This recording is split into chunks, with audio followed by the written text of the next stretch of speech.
Okay, we are back. It has been long, several weeks of cleaning, degreasing, and de-rusting these parts.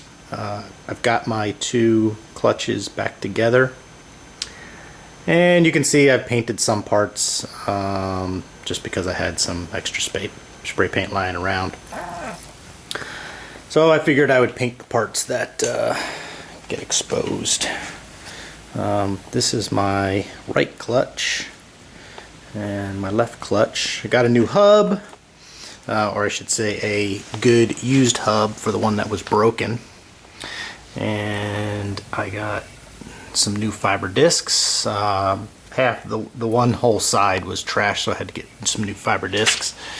I've replaced all the seals from here on both clutches.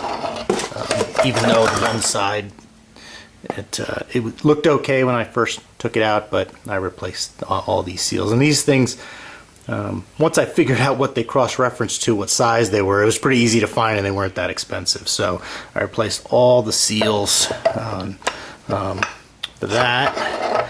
Got myself one new throwout bearing. I think it's on that side.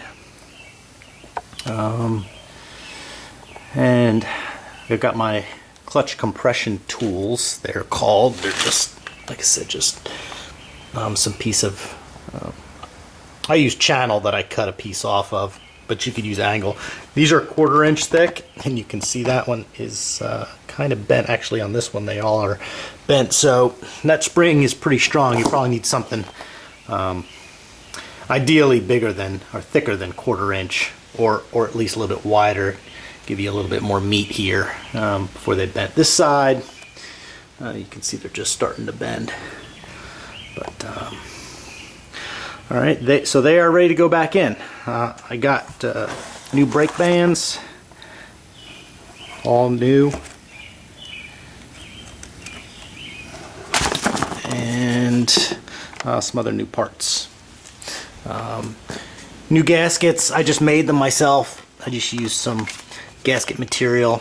It comes in a roll, and my wife is really crafty, so she was able to cut these out on her craft machine, and then I just punched the holes. Alright, so let's go look at the tractor. Oh, before we do that, the yokes.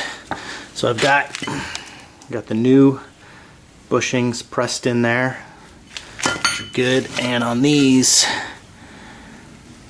I ordered some felt material.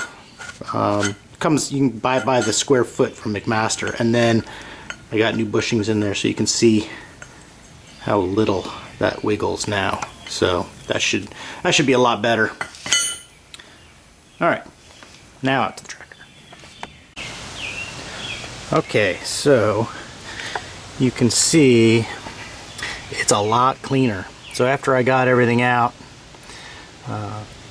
I used pressure washed as much as I could, and while I was in here I decided to pull these flanges off because they were pretty loose. The bearings behind there were pretty bad, and this is a narrow track model, so to get that flange off you don't have to take the track off. But what you do have to do is position your sprocket so that you can take these 3 bolts off of the bearing cap. And once you do that, then there's 2 bolts that screw into the back side of that the shaft that comes off the flange. And then that flange slides right out, and you can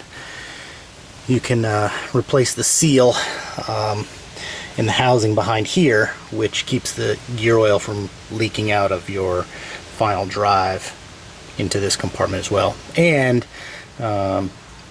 depending on how bad the bearings are, you can also replace the bearings, and mine were really bad, so I'll show you those in a minute.